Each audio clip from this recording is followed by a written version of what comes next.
Bismillahirrahmanirrahim. Assalamualaikum warahmatullahi wabarakatuh.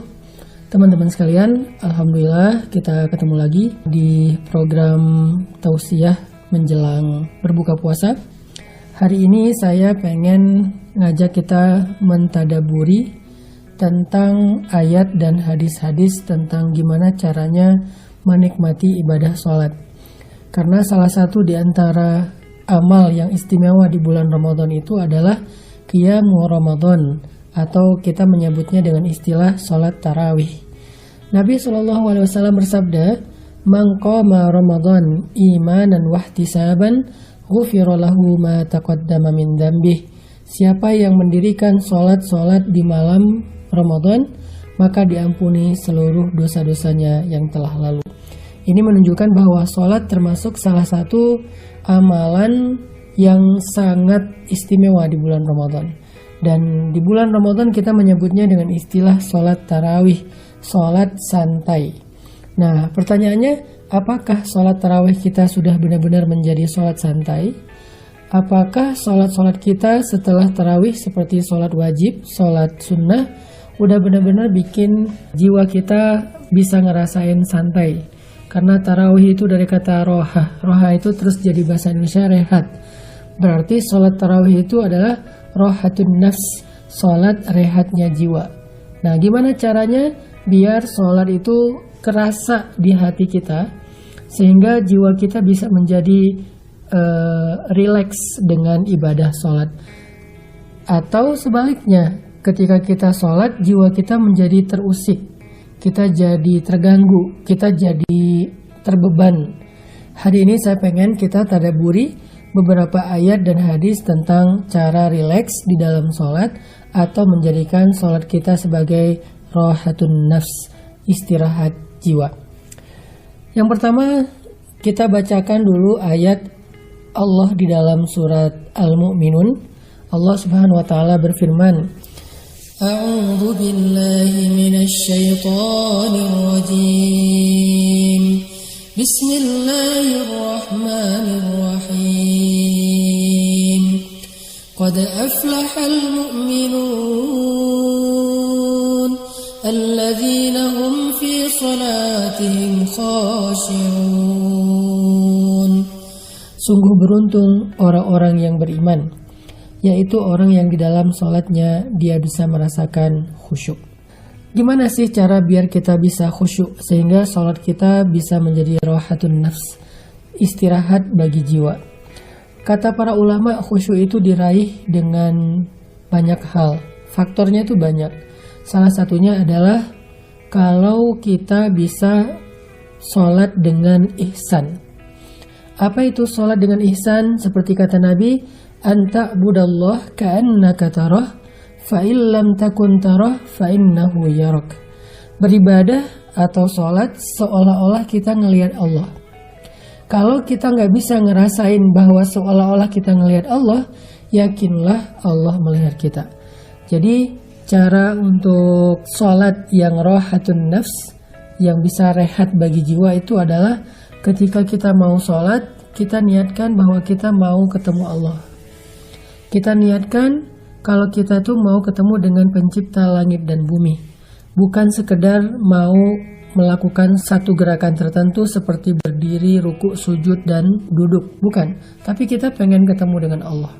Gimana caranya menghayati pertemuan dengan Allah itu menjadi sesuatu yang penting?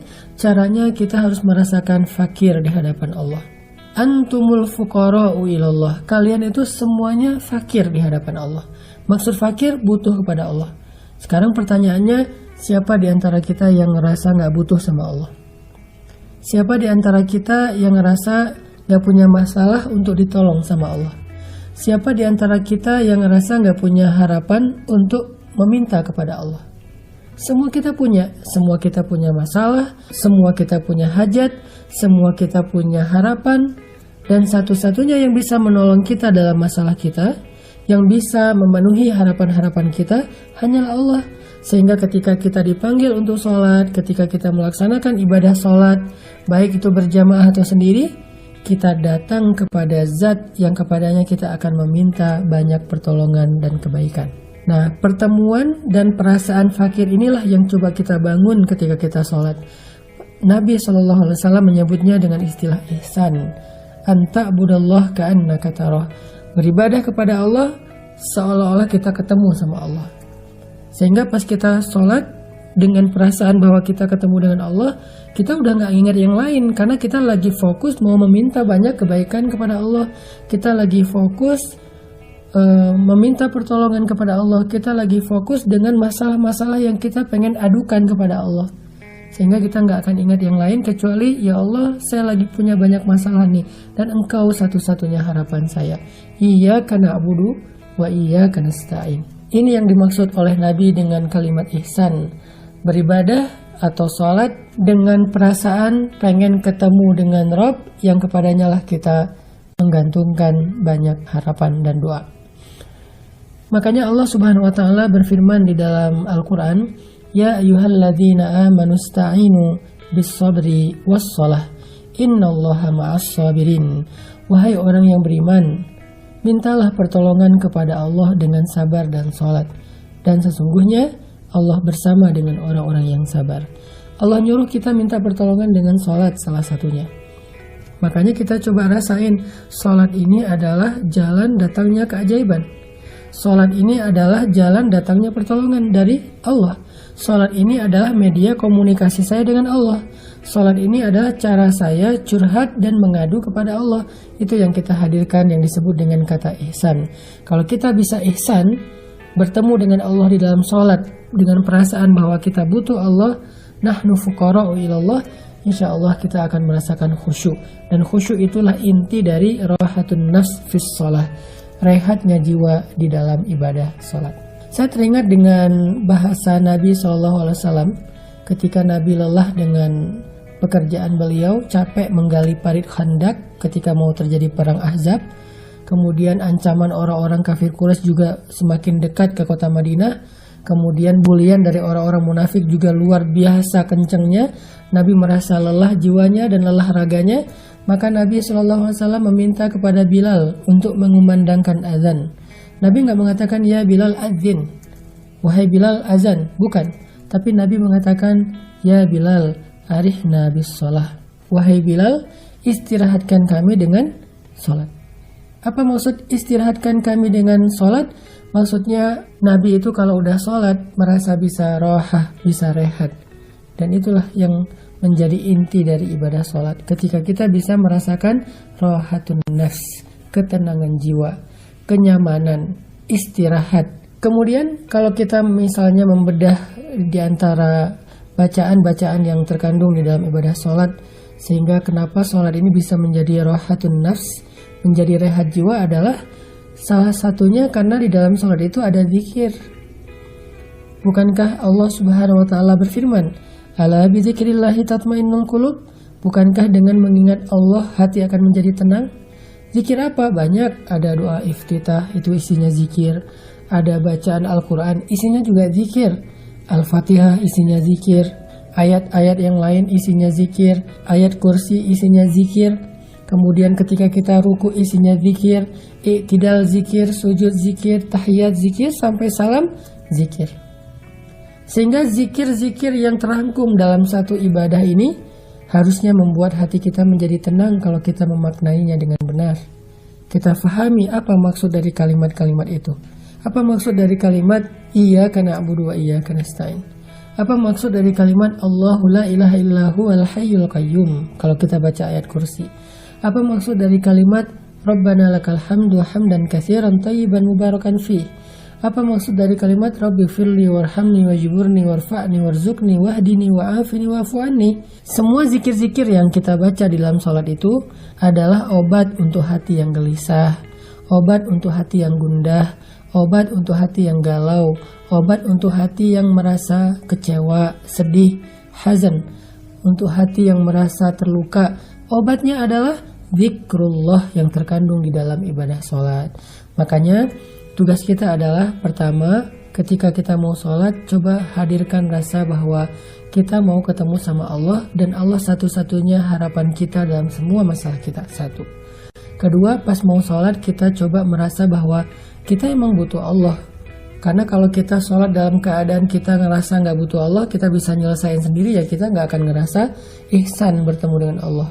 Makanya kita ngerasa, ya Allah saya lemah, ya Allah saya bodoh, ya Allah saya miskin, ya Allah saya nggak berdaya, ya Allah saya hina. Sedangkan Engkau maha perkasa, maha segala-galanya, maha kuasa, maha bijaksana, maha baik, maha penolong, dan seterusnya. Hadirkan rasa nahnu fuqara'u ilallah. Yang ketiga, supaya kita bisa ngerasain rahatun nafs, di dalam sholat kita coba maknai kembali atau fahami kembali kalimat-kalimat zikir yang kita baca supaya kita mengerti dan bisa tadabbur. Kalau mau baca ayat, bacalah ayat yang kita mengerti terjemahannya. Usahain lebih sering membaca terjemahan-terjemahan dari ayat yang kita udah hafal, supaya pas kita baca di dalam sholat kita tahu banget arti dari ayat tersebut dan menjadi zikir yang menjadi obat hati. Kemudian yang keempat, caranya apa? Shollu sholatal muwaddi, kata ulama. Sholatlah seolah-olah itu sholat terakhir kita. Pengen dapat sholat yang berkualitas? Coba bayangin kalau sholat itu adalah sholat terakhir kita. Yang kita nggak akan sholat lagi setelahnya. Yang nanti di dalam kubur kita akan bilang, ya Allah kembalikan saya ke dunia, saya pengen sholat tapi udah nggak bisa. Dan kesempatan kita cuma sekali itu, sholat muwaddi, sholat perpisahan. Kira-kira kalau kita sholat dengan sholat muwaddi, sholat perpisahan, akan seperti apa sholat kita? Apa yang akan kita baca? Apa yang akan kita doa di dalam sholat kita? Karena itu yang terakhir kali. Dan setelahnya kita akan wafat. Jadi itulah diantara nasihat-nasihat ulama tentang bagaimana cara menikmati sholat. Baik itu sholat wajib ataupun sholat sunnah. Terutama sholat tarawih. Sebagaimana namanya tarawih dari kata roha. Mudah-mudahan tarawih kita adalah tarawih yang rohatun lin nafs. Istirahat bagi jiwa yang sakit, jiwa yang terluka, jiwa yang gundah, jiwa yang sedih, jiwa yang kecewa. Mudah-mudahan istirahatnya adalah sholat. Makanya para sahabat mengatakan, annan nabiyya idza hasibahul amr fazi'a ila sholah. Nabi itu kalau ada masalah sedikit, buru-buru sholat. Ada masalah sedikit, buru-buru sholat. Sholat apa? Sholat sunnah. Barakallahu fiik.